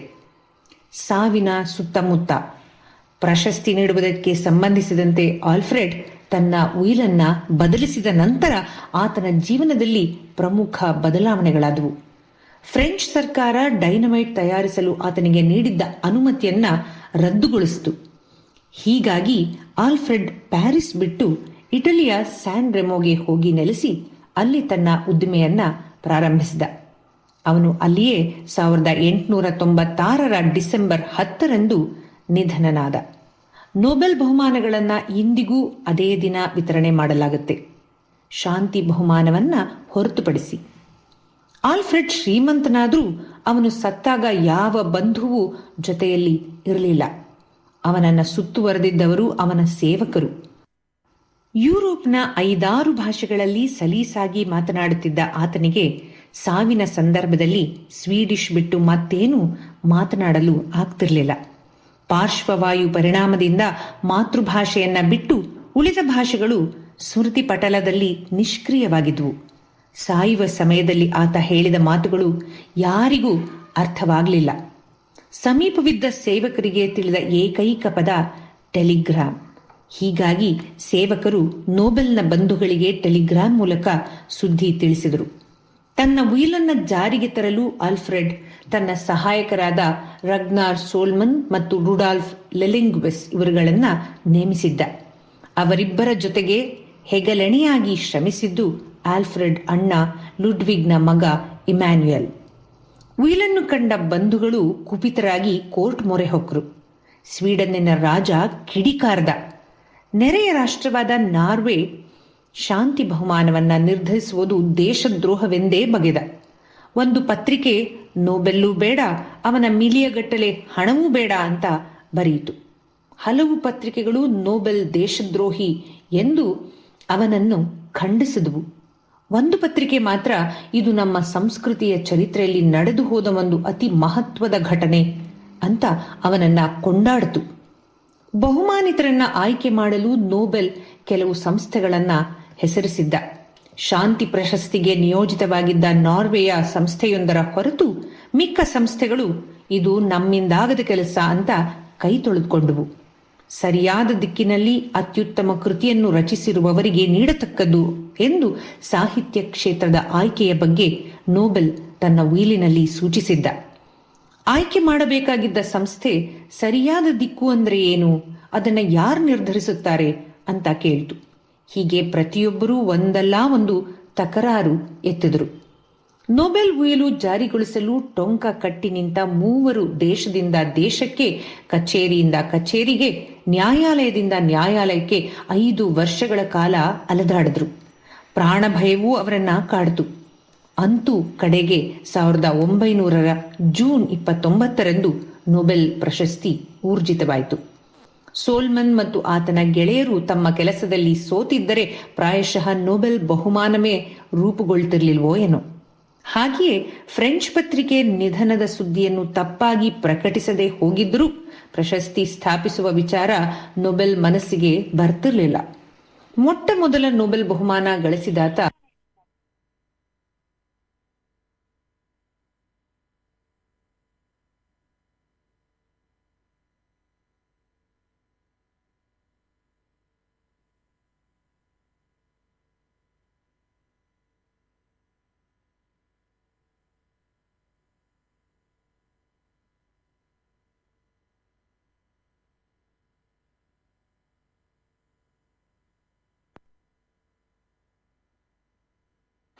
ಎಕ್ಸ್ರೇ ಕಂಡುಹಿಡಿದ ಜರ್ಮನಿಯ ಎಂಜಿನಿಯರ್ ವಿಜ್ಞಾನಿ ವಿಲ್ಹೆಮ್ ರಾಂಟ್ಜೆನ್. ಭೌತಶಾಸ್ತ್ರ ವಿಭಾಗದಲ್ಲಿ 1901 ಬಹುಮಾನವನ್ನ ಆತನಿಗೆ ನೀಡಲಾಯಿತು. ಸ್ವೀಡನ್ನಿನಲ್ಲಿ ತುಂಬಾ ಚಳಿ, ನಾನು ಕಾಲೇಜಿನಲ್ಲಿ ಪಾಠ ಮಾಡಬೇಕು ಇತ್ಯಾದಿ ಕಾರಣಗಳನ್ನ ನೀಡಿ ಆತ ಬಹುಮಾನವನ್ನ ಮೊದಲು ನಿರಾಕರಿಸಿದ. ಆದರೆ ಮಿಕ್ಕವರು ನೀಡಿದ ಬುದ್ಧಿವಾದವನ್ನ ಕಡೆಗಣಿಸಲಾಗದೆ ಬಹುಮಾನವನ್ನ ಸ್ವೀಕರಿಸಿದ. ದೊರೆತ ಹಣವನ್ನ ರಾಂಟ್ಜೆನ್ ತನ್ನ ವಿಶ್ವವಿದ್ಯಾಲಯಕ್ಕೆ ದೇಣಿಗೆ ಕೊಟ್ಟನಲ್ಲದೆ ಎಕ್ಸ್ರೇ ಸಂಶೋಧನೆಗೆ ಪೇಟೆಂಟ್ ಪಡೆಯಲಿಲ್ಲ. ಮೇರಿ ಕ್ಯೂರಿ ಕೂಡ ವಿಜ್ಞಾನ ಎಲ್ಲರ ಸ್ವತ್ತು, ಅದಕ್ಕೆ ಸಂಬಂಧಿಸಿದ ಹಾಗೆ ಪೇಟೆಂಟ್ ಪಡೆಯುವುದು ತರವಲ್ಲ ಎಂದು ಸಂಶೋಧನೆಗಳಿಗೆ ಪೇಟೆಂಟ್ ಪಡೆಯಲಿಲ್ಲ. ವಿಪರ್ಯಾಸ ಸತ್ತಾಗ ಭಿಕಾರಿಯಾಗಿದ್ದ. ನೊಬೆಲ್ ಪ್ರಶಸ್ತಿ ಬಗ್ಗೆ ಮೊದಲು ಕಿಡಿಕಾರಿದ ಸ್ವೀಡನ್ ದೇಶದ ರಾಜನ ಮಕ್ಕಳು. ಈಗ ಉಷಾ ಅವರು ಫೋನ್ ಮಾಡಿದ್ದಾರೆ. ನಮಸ್ಕಾರ ಉಷಾ ಅವ್ರಿಗೆ. ನಮಸ್ಕಾರ. ನಾನು ಉಷಾ ಸಾಲೆಗಾಮಿ ಮಾತಾಡ್ತಿರೋದು. ಹೇಳಿ ಉಷಾ. ಚೆನ್ನಾಗಿದ್ದೀರಾ? First class. ಹೇಳಿ. ನಾನು 2RRR ಶ್ರೋತೃಗಳಿಗೆ ನಾನು ಪಿಂಕ್ ಸಾರಿ ಪರವಾಗಿ ಒಂದು ವಿಶೇಷ ಸೂಚನೆ ಮತ್ತು ಕರೆ ಕೊಡಬೇಕಾ ಅಂತ ಅನ್ಕೊಂಡು ಫೋನ್ ಮಾಡಿದ್ದೀನಿ. ಹೇಳ್ಬಹುದು? ಖಂಡಿತ ಹೇಳ್ಬಹುದು. ಉಷಾ ಅವರು ಸ್ವಲ್ಪ ಗಟ್ಟಿಯಾಗಿ ಮಾತಾಡ್ಬೇಕು ಅಷ್ಟೇ. ಧೈರ್ಯ ಜಾಸ್ತಿ ನಿಮ್ಗೆ. ಎಲ್ಲರ ಮುಂದೆನೂ ಹೀಗೆ ಹೇಳ್ತಿರಲ್ಲ ನೀವು. ಹೇಳಿ ಉಷಾ. ವಿಶೇಷ ಸೂಚನೆ ಏನು ಅಂದ್ರೆ ಬ್ಲಡ್ ಕ್ಯಾನ್ಸರ್ ಬಗ್ಗೆ. ನಮ್ ಸ್ತೋತ್ರಗಳು ಬ್ಲಡ್ ಕ್ಯಾನ್ಸರ್ ಬಗ್ಗೆ ಕೇಳಿರಬಹುದು. ಈ ರೋಗ ಒಂದು ಗಂಭೀರವಾಗಿ ಸೀರಿಯಸ್ ರೋಗ. ಇದಕ್ಕೆ ಹಲವಾರು ಟ್ರೀಟ್ಮೆಂಟ್ಗಳಿದೆ. ಆದ್ರೆ ಕೆಲವರಿಗೆ ಒಂದೇ ಆಪ್ಷನ್ ಅವರನ್ನ ಕಾಪಾಡಕ್ಕೆ ಅಂದ್ರೆ stem cell transplant. Stem cells ಅಂದರೆ ನಮ್ಮ ರಕ್ತದಲ್ಲಿ ಇರುವ ಒಂದು ವಿಶೇಷ ಅಂಶ. ಸ್ಟೆಮ್ ಸೆಲ್ ಟ್ರಾನ್ಸ್ಪ್ಲಾಂಟ್ ಅಂದರೆ ಆರೋಗ್ಯವಾಗಿರುವವರ ರಕ್ತ ಪೇಷಂಟ್ಗೆ ಕೊಡುವುದು. ಇದನ್ನ ಡೊನೇಷನ್ ಮಾಡಲಿಕ್ಕೆ ಫಸ್ಟ್ ಜನ ಸ್ಟೆಮ್ ಸೆಲ್ ಡೋನರ್ ರಿಜಿಸ್ಟ್ರಿಯಲ್ಲಿ ಅವರ ಹೆಸರನ್ನ ರಿಜಿಸ್ಟರ್ ಮಾಡ್ಕೋಬೇಕು. 18 ಇಂದ 35 ವರ್ಷ ವಯಸ್ಸು ಇರುವವರು ಮಾತ್ರ ರಿಜಿಸ್ಟರ್ ಮಾಡ್ಕೋಬಹುದು. ನಮ್ಮ ಸೌತ್ ಇಂಡಿಯನ್ ಕಮ್ಯುನಿಟಿ ಜಾಸ್ತಿ ಜನ ರಿಜಿಸ್ಟರ್ ಮಾಡ್ಕೊಳ್ಳಕ್ಕೆ ಮುಂದೆ ಬರೋದಿಲ್ಲ. ಅದರಿಂದ ನಮ್ಮ ಸಮುದಾಯದಲ್ಲಿ ಯಾರಿಗಾರು ಬೇಕಾಗಿದ್ರೆ ಅವ್ರಿಗೆ ಕರೆಕ್ಟ್ ಆಗಿ ಮ್ಯಾಚ್ ಆಗೋ ರಕ್ತ ಸ್ಟೆಮ್ ಸೆಲ್ ಸಿಗುದಿಲ್ಲ. ಇದು ಈಗ ವಿಶೇಷ ಯಾಕೆ ಬಂದಿರೋದು ಅಂದ್ರೆ ನಮ್ಮ ಸೌತ್ ಇಂಡಿಯನ್ ಕಮ್ಯುನಿಟಿಯಲ್ಲಿ 46 ವರ್ಷದ ವ್ಯಕ್ತಿ ಒಬ್ರು ವಿನೋದ್ ಅಂತ, ಅವರಿಗೆ ಅರ್ಜೆಂಟ್ ಆಗಿ ಸ್ಟೆಮ್ ಸೆಲ್ಸ್ ಬೇಕಾಗಿದೆ. ಅವರಿಗೆ ಹೆಂಡತಿ ಮತ್ತು 8 ವರ್ಷದ ಟ್ವಿನ್ ಹೆಣ್ಮಕ್ಳಿದ್ದಾರೆ. ವಿನೋದ್ ಅವರಿಗೆ ನಮ್ಮ ಸಹಾಯ ಬೇಕಾಗಿದೆ. ಅವರನ್ನು ಮತ್ತೆ ಅವರ ಫ್ಯಾಮಿಲಿ ಕಾಪಾಡ್ಲಿಕ್ಕೆ ನಾವು ಈ ಕರೆ ಕೊಡುತ್ತಿರುವುದು. ರಿಜಿಸ್ಟರ್ ಮಾಡಿಕೊಳ್ಳಕ್ಕೆ ಮತ್ತೆ ಡೊನೇಷನ್ ಬ್ಲಡ್ ಕೊಡೋದು ತುಂಬಾ ಸೇಫ್ ಅಂಡ್ ಈಸಿ. ಶ್ರೋತೃಗಳು ನಿಮ್ಮ ಫ್ಯಾಮಿಲಿ ಮತ್ತೆ ಫ್ರೆಂಡ್ಸ್ ಅಲ್ಲಿ ಯಾರಾದ್ರೂ ಎಲಿಜಿಬಲ್ ಇದ್ರೆ, ಈ ವಯಸ್ಸು ಅಲ್ಲಿದ್ರೆ ಅವರಿಗೆ ಖಂಡಿತ ಈ ವಿಷಯನ ತಿಳಿಸಿ. ಸ್ಟೆಮ್ ಸೆಲ್ ಡೋನರ್ ಅಂದ್ರೆ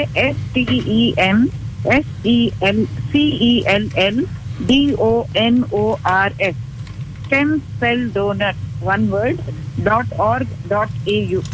ಆ ವೆಬ್ಸೈಟ್ಗೆ ಹೋದ್ರೆ ಅಲ್ಲಿ ಅಪೀಲ್ಸ್ ಅಂತ ಇರುತ್ತೆ. ಆ ಅಪೀಲ್ಸ್ ಅಲ್ಲಿ ಕ್ಯೂರ್ ಫಾರ್ ವಿನೋದ್ ಅಂತ ಇರುತ್ತೆ. ಆ ಸೆಕ್ಷನ್ ಹೋದ್ರೆ ಅವ್ರಿಗೆ ಬೇಕಾಗಿರೋ ಮಾಹಿತಿ ಎಲ್ಲ ಸಿಗುತ್ತೆ. ಯಾರಾದ್ರೂ ಇದನ್ನ ಕೇಳುವವರು ಮನ್ಸ್ ಮಾಡಿ ಅವ್ರಿಗಾದ್ರೆ ಅವರ ಸ್ಟೆಮ್ ಸೆಲ್ ಮ್ಯಾಚ್ ಆದ್ರೆ ಈ ವಿನೋದ್ ಅವರಿಗೆ ಒಂದು ಟ್ರೀಟ್ಮೆಂಟ್ ಒಂದು ಹಾದಿ ಸಿಗುತ್ತೆ. ಸೊ ಇಷ್ಟನ್ನ ನಾನು ಹೇಳ್ಬೇಕಂತ ಅದೇ ಇನ್ನೊಂದ್ಸಲಿ ಹೇಳ್ಬೇಡ. ಸ್ಟೆಮ್ ಸೆಲ್ಸ್ ಡೋನರಾ stem cell donors? Stem cell donors .org.au. ಒಳ್ಳೆಯದು. ಮಾಹಿತಿ ಸಿಗುತ್ತೆ. ಓಕೆ, ಧನ್ಯವಾದಗಳು. ನಿಜ. 2RRR ಇದನ್ನ ಅನೌನ್ಸ್ ಮಾಡಿದ್ದಕ್ಕೆ ಅವರಿಗೂ ಧನ್ಯವಾದಗಳು. ನಮಸ್ಕಾರ. ನಮಸ್ಕಾರ. ಆಯ್ತು, ಈಗ ಒಂದು ಸ್ಪಾನ್ಸರ್ ಸಂದೇಶ ಕೇಳೋಣ. 101 Music, an Australian production music catalog of over 250,000 track titles to suit your audio production needs. Music to propel the stories you want to tell. Whether it's a local brand advertisement or underscoring a television series, 101 Music delivers emotional solutions through music. Go to www.101.audio, search catalogs to license the music you need. 101 Music is a proud sponsor of 2RRR. Hi, I'm AJ to tell you about Cactus Imaging, a printer like no other, with large format commercial printing of the highest quality for billboards, banners, vehicle wraps, street furniture, retail displays and interior signage, building wraps and hoardings, fabric printing and much more. Yes, 2RRR sponsor Cactus Imaging, a printer like no other. For further inquiry, go to cactusimaging.com.au. Cactus Imaging, a printer like no other. Right now, we are in the sales season, so please be warned. Be aware of scams.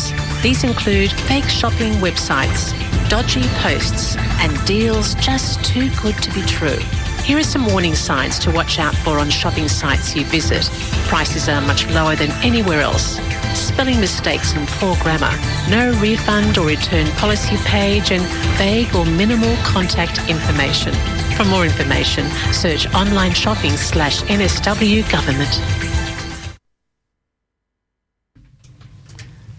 ಈಗ Nobel ಪ್ರೈಸ್ಗಳು ಯಾಕೆ ಬಂತು, ಏನು ಎತ್ತ ಕೇಳಿದ್ರಿ, ಅದ್ರ ಮೇಲೆ ನೀವೇನಾದ್ರೂ ಹೇಳೋದಾದ್ರೆ. ನಂದೊಂದು ಪ್ರಶ್ನೆ, ಅದು ಅವ್ರು ಓದಿದ್ ಬಹಳ ಚೆನ್ನಾಗಿ ಓದಿದ್ರು, ಅವ್ರದ್ದು ಯಾವಾಗ್ಲೂ ಚೆನ್ನಾಗಿ ಓದ್ತಾರೆ, ಯಾವಾಗ್ಲೂ ಕನ್ನಡನ ಬಹಳ ಸೊಗಸಾಗಿ ಓದ್ತಾರೆ ಅವರು. ಅಂಶಗಳು ಬಹಳ ಚೆನ್ನಾಗಿತ್ತು ಅವ್ರು ಹೇಳಿದ್ದು.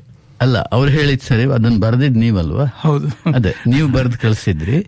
ನಂದೊಂದು ಪ್ರಶ್ನೆ, ಇದು ನಾವು ಇಂದಿನ ವಿಜ್ಞಾನದ ಮುನ್ನಡೆ ನಡೀತಾ ಇರೋದು ನೋಡಿದ್ರೆ ನೊಬೆಲ್ ಪ್ರೈಸು ಎಷ್ಟು ಮುಖ್ಯ ನಮ್ಗೆ ಗೊತ್ತೇ ಇದೆ. ಆದರೆ ವಿಜ್ಞಾನದ ಎಲ್ಲ ಸಂಶೋಧನೆಗಳಿಗೂ ಒಂದು ತಳಪಾಯ ಅಂದ್ರೆ ಮ್ಯಾಥಮೆಟಿಕ್ಸ್. ಅದಕ್ಕೆ ಯಾಕೆ ಹೊಳಿಲಿಲ್ಲ? ಅದು ಅವನು ಹೊಳಿಲಿಲ್ಲ ಅಷ್ಟೇನೆ, ಅವನು ಕೊಡಬಾರದು ಅಂತಿಲ್ಲ.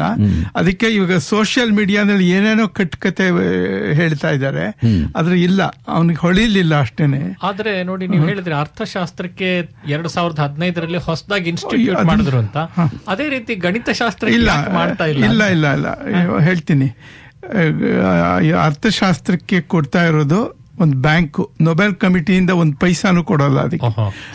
ರಿವಿಸ್ ಎಂತದ್ದು ಆರಿಂದ ಶುರು ಆಗುತ್ತೆ ಅದ್ರ ಹೆಸರು, ಸ್ವೀಡನ್ ದೊಡ್ಡ ಬ್ಯಾಂಕ್ ಅದು, ಅವರು ಕೊಡ್ತಾ ಇರೋ ಪ್ರೈಸ್ ಅದು.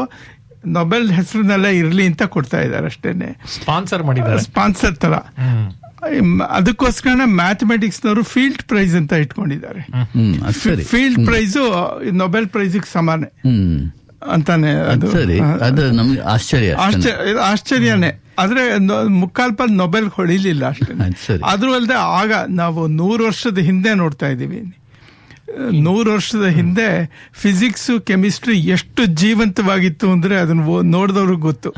ಆ ಪೀರಿಯಡ್ ಅಲ್ಲಿ 1900 ಇತ್ಯಾದಿನಲ್ಲಿ ಕೆಮಿಸ್ಟ್ರಿ ಫಿಸಿಕ್ಸ್ ಒಂಥರ ಬದಲಾವಣೆಗಳು, ಡೆವಲಪ್ಮೆಂಟ್ಸ್ ಒಂದರಿಂದೊಂದು ಹೋಗ್ತಾ ಇತ್ತು, ಒಂದು ಜೋರಾಗಿ ಬೆಳೀತಾ ಇತ್ತು. ಮ್ಯಾಥಮೆಟಿಕ್ಸ್ ಅದೇ ಪೇಸ್ನಲ್ಲಿ ಹೋಗ್ಲಿಲ್ಲ.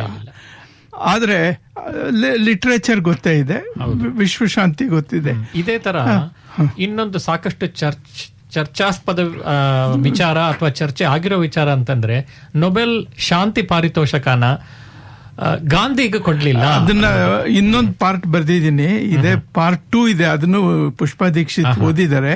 ತುಂಬಾ ಉದ್ದ ಆಯ್ತು ಅಂತ ಅದನ್ನ ನೆಕ್ಸ್ಟ್ ವೀಕ್ ಹಾಕೋಣ. ಆದ್ರೆ ನಾ ಹೇಳಿ ನಿಮ್ಗೆ ಇದು ಪಾಯಿಂಟ್ ಬಂದಿರೋದ್ರಿಂದ ಹೇಳ್ತೀನಿ ಅಷ್ಟೇನೆ. ಗಾಂಧಿ ಹೆಸರನ್ನ 6 ಸಲ ಪ್ರಪೋಸ್ ಮಾಡಿದ್ರು, 6 ಸಲಿನೂ ಬಿದ್ದೋಯ್ತು.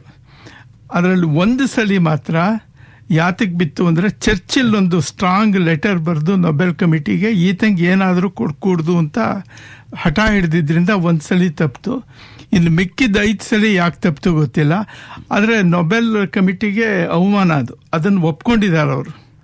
ನೊಬೆಲ್ ಕಮಿಟಿನವರು ನಾವು ಮಾಡಿರೋ ಒಂದು ದೊಡ್ಡ ಪೆದ್ದ ಕೆಲಸ ಅದು ಅಂತ.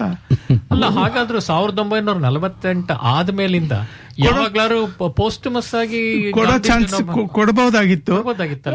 ಅದು ಹೇಳದ್ನಲ್ಲ ಅಲ್ಲಿ, ಇವಾಗ ಗಣೇಶ್ ಪ್ರಸಾದ್ ಒಬ್ರಿದ್ರೆ ಎಲ್ಲ ಚೆನ್ನಾಗಿ ನಡೆಯುತ್ತೆ, 2-3 ಜನ ಇದ್ರೆ ಪಾಲಿಟಿಕ್ಸ್ ಆಟೋಮ್ಯಾಟಿಕ್ ಆಗಿ ಬರುತ್ತೆ. ಹೌದು. ಸೊ ಅಲ್ಲಾಗಿದ್ದು ಅದೇನೆ.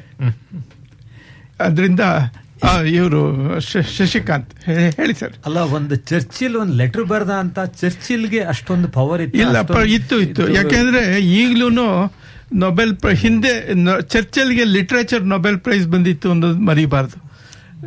ಚರ್ಚಿಲ್ ಒಬ್ಬ ರೈಟರ್, ಅವನಿಗೆ ನೊಬೆಲ್ ಪ್ರೈಸ್ ಬಂದಿತ್ತು. ಈಗ್ಲೂ ನೊಬೆಲ್ ಪ್ರೈಸ್ ಪ್ರಪೋಸ್ ಮಾಡ್ಬೇಕಾದ್ರೆ ಹಿಂದೆ ನೊಬೆಲ್ ಪ್ರೈಸ್ ಬಂದಿರೋರು ಪ್ರಪೋಸ್ ಮಾಡಿದ್ರೆ ಅದಕ್ಕೆ ವ್ಯಾಲ್ಯೂ ಜಾಸ್ತಿ.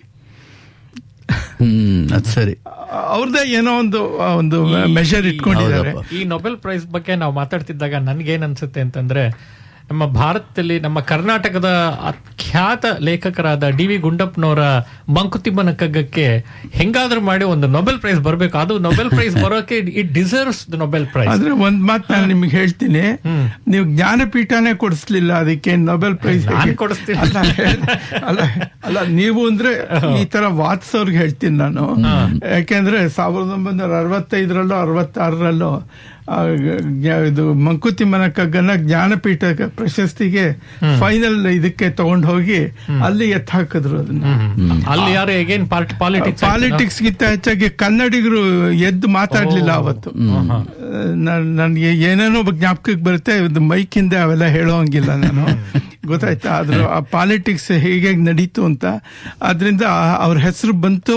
ಕೊನೆಯಲ್ಲಿ ಅವರು ಕೊಡದೆ ಒಬ್ಬ ಬೆಂಗಾಲಿ ರೈಟರ್ ಕೊಟ್ರು, ಅಗ್ನಿವೀಣಾ ಅಂತ ಬುಕ್ ಹೆಸರು. ಬೆಂಗಾಲಿಯಲ್ಲಿ ಅಗ್ನಿವೀಣಾ ಅಂತ ಒಂದು ಬುಕ್, ಅದಕ್ಕೆ ಆ ಪ್ರೈಸ್ ಕೊಟ್ರು, ಇವರು ಕೊಡ್ಲಿಲ್ಲ. ಅದಿರ್ಲಿ ಬಿಡಿ, ಅದಾಗಿದ್ದದು. ಆದ್ರಿಂದ ಸೊ ನೊಬೆಲ್ ಪ್ರೈಸ್ಗೆ ಇನ್ನೊಂದು ಅಡ್ಡ ಬರೋದೇನು ಅಂದ್ರೆ, ಅದು ನೊಬೆಲ್ ಪ್ರೈಸ್ ನೀವು ಅಷ್ಟೊಂದು ಇಂಗ್ಲಿಷ್ನಲ್ಲಿ ಕೊಡಬೇಕು. ನೀವು ಸ್ಥಳೀಯ ಲ್ಯಾಂಗ್ವೇಜ್ನಲ್ಲಿ ಕೊಟ್ಟರೆ ಅವ್ರು ತಗೊಳ್ಳೋದಿಲ್ಲ. ನೀವು ಇಂಗ್ಲಿಷ್ನಲ್ಲಿ ಕೊಟ್ಟು ಅದರಲ್ಲಿ ಅಲ್ಲಿ ನೊಬೆಲ್ ಕಮಿಟಿ ಒಂದಿದೆ, ಅವರು ಪ್ರತಿ ವಾರನೂ ಮೀಟ್ ಮಾಡಿ ಮಾಡಿ ಮಾಡಿ ಎಲ್ಲ ಇದು ನೋಡ್ತಾ ಇರ್ತಾರೆ, ಹೊಸದಾಗಿ ಏನ್ ಬಂದಿದೆ ಅಂತ. ಅದ್ರ ಇಂಪ್ಯಾಕ್ಟ್ ವ್ಯಾಲ್ಯೂ ತುಂಬಾ ನೋಡ್ತಾರೆ. ಆದ್ರೆ ಸುಮ್ಮನೆ ಏನೋ ಒಬ್ಬ ಬರೆದ್ಬಿಟ್ಟ ಕನ್ನಡದಲ್ಲಿ ಚೆನ್ನಾಗಿದೆ ಅನ್ನೋದು ಮುಖ್ಯ ಅಲ್ಲ ಅವ್ರಿಗೆ, ಅದ್ರ ಇಂಪ್ಯಾಕ್ಟ್. ಅದರ ಇಂಗ್ಲಿಷ್ ಟ್ರಾನ್ಸ್ಲೇಷನ್ ಮಾಡಿ ಅದು ಸೇಮ್ ಇಂಪ್ಯಾಕ್ಟ್ ಇಂಗ್ಲಿಷ್ ಅಲ್ಲಿ ಬರುತ್ತಾ ಅನ್ನೋದು. ಇವಾಗ ಆಲ್ಬರ್ಟ್ ಕ್ಯಾಮುಗೆ ನೊಬೆಲ್ ಪ್ರೈಸ್ ಕೊಟ್ರು, 44 ವರ್ಷ ಅವನಿಗೆ.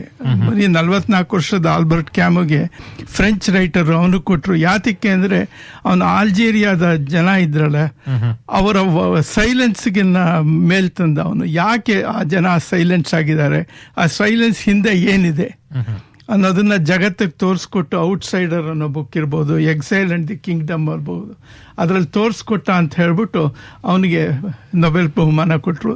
ಅವನ ವಯಸ್ಸಾಗ ಕೇವಲ 44 ವರ್ಷ.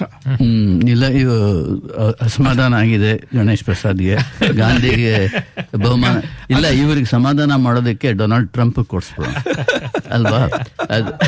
ನಾನು ಅದೇ ಅನ್ಕೋತಾ ಇದ್ದೆ, ಅಷ್ಟೆಲ್ಲ ವಾರಕ್ಕೆ ಒಂದೊಂದು ಯುದ್ಧನ ನಿಲ್ಲಿಸ್ತಾ ಇರೋ ಟ್ರಂಪ್ಗೆ ಮುಂದಿನ ವರ್ಷ ಏನಾದ್ರು ನೊಬೆಲ್ ಪ್ರೈಸ್ ಬರುತ್ತೆ. ಆದ್ರೆ ನೋಡಿ, ಒಂದು ನಾನು ಹೇಳ್ತೀನಿ, ಇದರಲ್ಲಿ ಇದು ಗುಟ್ಟೇನಿಲ್ಲ. ಇದರಲ್ಲಿ ಈ ವರ್ಷದ ನೊಬೆಲ್ ಪ್ರೈಸ್ ನ ಅನೌನ್ಸ್ ಮಾಡಿದ ತಕ್ಷಣ ಅವರು ಅಲ್ಲಿ ಪ್ರೆಸ್ನವ್ರು ಇರ್ತಾರಲ್ಲ, ಅವ್ರಿಗೆ ಏನಾರ ಕ್ವಶನ್ ಇದ್ರೆ ಕೇಳಿ ಅಂದ್ರೆ, ಮೊದಲನೇ ಕ್ವಶನ್ ಪ್ರೆಸ್ನವ್ರು ಕೇಳಿದ್ದು ಟ್ರಂಪ್ಗೆ ಬರುತ್ತೆ ಅಂತ ನಾವು ಅನ್ಕೊಂಡಿದ್ವಿ, ನೀವು ಯಾಕೆ ಟ್ರಂಪ್ಗೆ ಕೊಡ್ಲಿಲ್ಲ ಅಂದ್ರೆ, ಆಸ್ಲೋ ದೇಶದ ಅವನು ಅಭ್ಯರ್ಥಿ ತುಂಬಾ ಚೆನ್ನಾಗಿ ಉತ್ತರ ಕೊಟ್ಟ.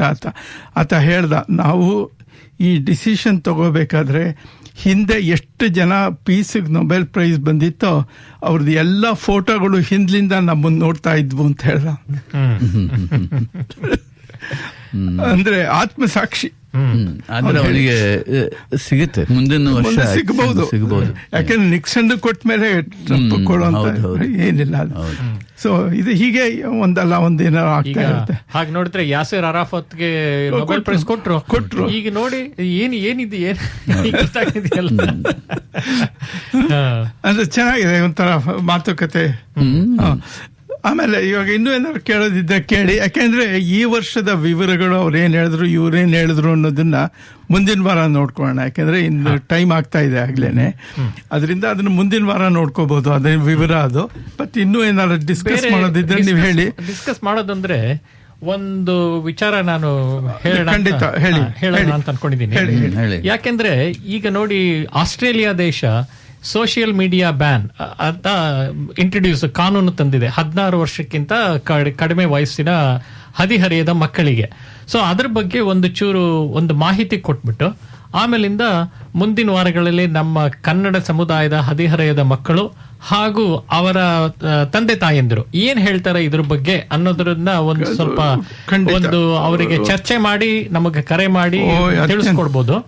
ಅದಕ್ಕೆ ನಾನೇನ್ ಅನ್ಕೊಂಡಿದ್ದೀನಿ ಅಂದ್ರೆ, ಫಸ್ಟ್ ಈ ಒಂದು ಚಿಕ್ಕದಾಗಿ ಒಂಚೂರು ಹಿನ್ನೆಲೆ ಕೊಡ್ತೀನಿ. ಅಂದ್ರೆ ಈಗ 10 ಡಿಸೆಂಬರ್ 1925ರಿಂದ Facebook, Instagram, Kik, Reddit, Snapchat, Threads, TikTok, Twitch, X ಮತ್ತು ಯೂಟ್ಯೂಬ್ ಈ ಮೀಡಿಯಾಗಳು 16 ವರ್ಷದ ಕೆಳಗಿನ ಆಸ್ಟ್ರೇಲಿಯನ್ನರು ತಮ್ಮ ಮೊಬೈಲ್ ಅಥವಾ ಯಾವುದೇ ಪ್ಲಾಟ್ಫಾರ್ಮ್ನಲ್ಲಿ ಅಕೌಂಟ್ ಅಥವಾ ಖಾತೆ ಇಟ್ಟುಕೊಳ್ಳುವುದನ್ನು ತಡೆಗಟ್ಟಲು ರೀಸನಬಲ್ ಅಥವಾ ಸಮಾಧಾನಕರ ಅಥವಾ ಜವಾಬ್ದಾರಿಯುತ ಕ್ರಮಗಳನ್ನು ಕೈಗೊಳ್ಳಬೇಕಾಗಿದೆ. ಈ ಹೊಸ ಕಾನೂನು ಆನ್ಲೈನ್ ಸುರಕ್ಷತೆಯನ್ನು ಹೆಚ್ಚಿಸುವ ಹಾಗೂ 16 ವರ್ಷದ ಒಳಗಿನ ಮಕ್ಕಳನ್ನು ಸುರಕ್ಷಿಸುವ ಗುರಿ ಹೊಂದಿದೆ. ಇವಲ್ಲದೆ ಇನ್ನೂ ಅನೇಕ ಪ್ಲಾಟ್ಫಾರ್ಮ್ಗಳು ಈ ರೀತಿಯ ರಕ್ಷಣೆಯನ್ನು ಕೊಡುವುದಿಲ್ಲ ಎಂದು ಇ ಸೇಫ್ಟಿ, ಅಂದರೆ ಇದು ಇ ಸೇಫ್ಟಿ ಅಂತ ಗವರ್ಮೆಂಟ್ ಆರ್ಗನೈಸೇಷನ್ ನಂಬುತ್ತದೆ. ಈ ಏಜ್ ರಿಸ್ಟ್ರಿಕ್ಷನ್ಗೆ ನಿರ್ಬಂಧಗಳೆಂದರೆ ಆನ್ಲೈನ್ ಒಡನಾಟಕ್ಕೆ ಅವಕಾಶ 2 ಅಥವಾ 3 ಅದು ಅದರ ಮುಖ್ಯ ಉದ್ದೇಶ. ಈ ಪ್ಲಾಟ್ಫಾರ್ಮ್ಗಳು ಎಂಡ್ ಯೂಸರ್ಸ್ಗಳು ಕನೆಕ್ಟ್ ಆಗುವುದಕ್ಕೆ ಅವಕಾಶ ಕೊಡುತ್ತವೆ ಮತ್ತು ಎಂಡ್ ಯೂಸರ್ಸ್ ಈ ಪ್ಲಾಟ್ಫಾರ್ಮ್ನಲ್ಲಿ ಏನು ಬೇಕಾದರೂ ಪೋಸ್ಟ್ ಮಾಡಬಹುದು. ಅದಕ್ಕೆ ಅವೆಲ್ಲ ಇದ್ರೆ ಅದಕ್ಕೆ ನಿರ್ಬಂಧಗಳು.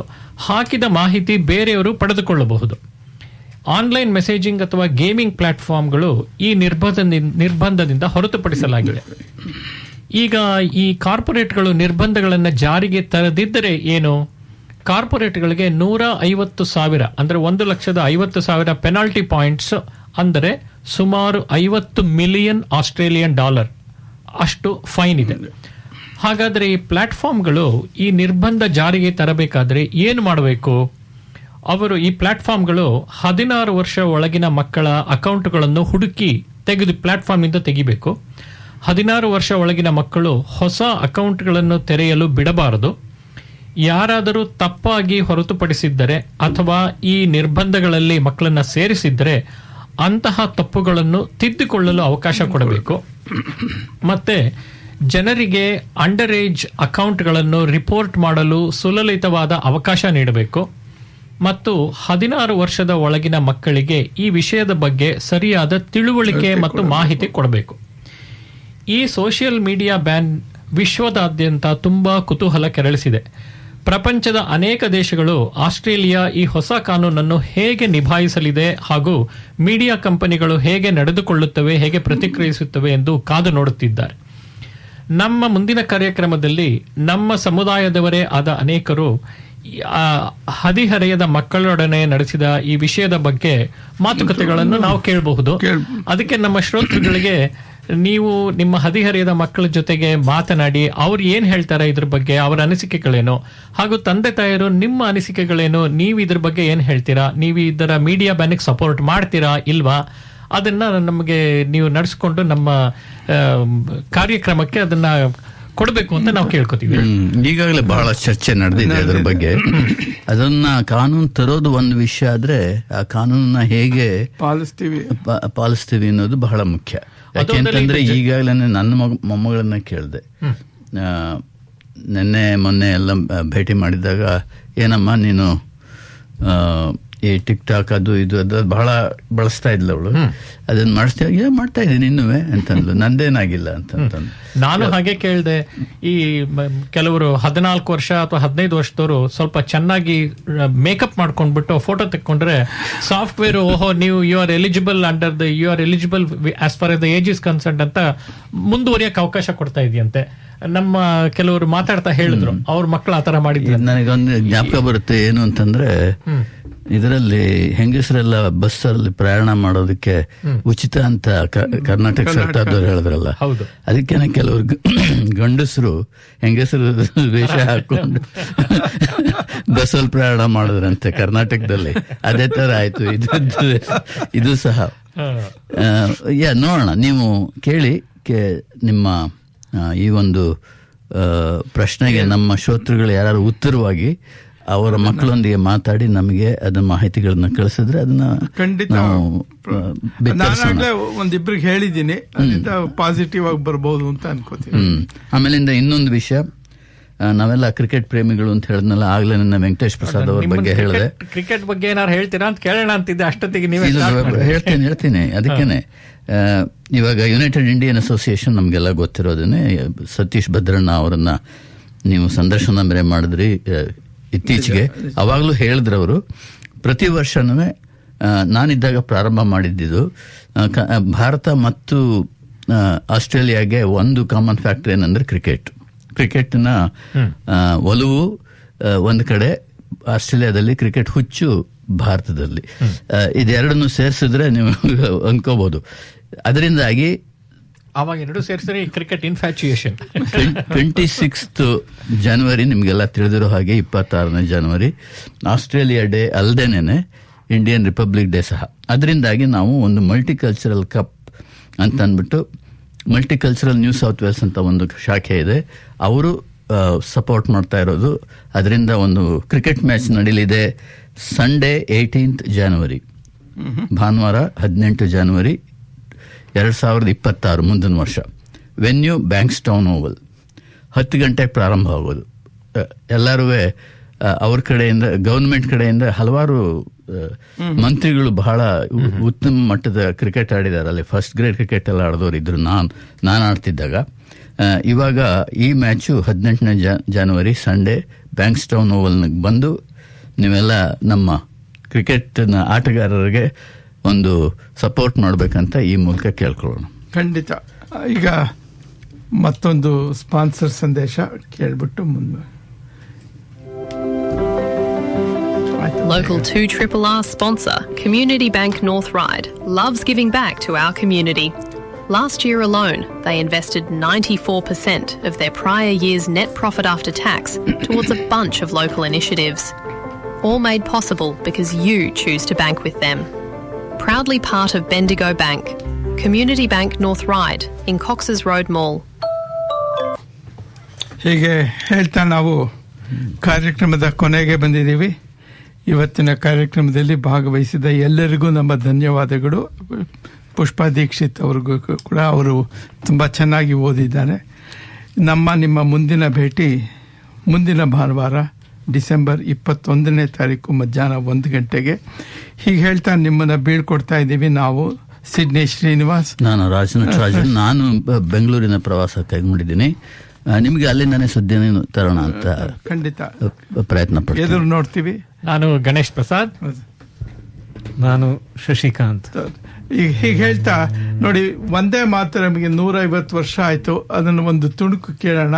ಹೀಗೆ ಹೇಳಿ ನಿಮ್ಮನ್ನು ಬೀಳ್ಕೊಡ್ತಾ ಇದ್ದೀವಿ. ನಮಸ್ಕಾರ. ನಮಸ್ಕಾರ. ನಮಸ್ಕಾರ.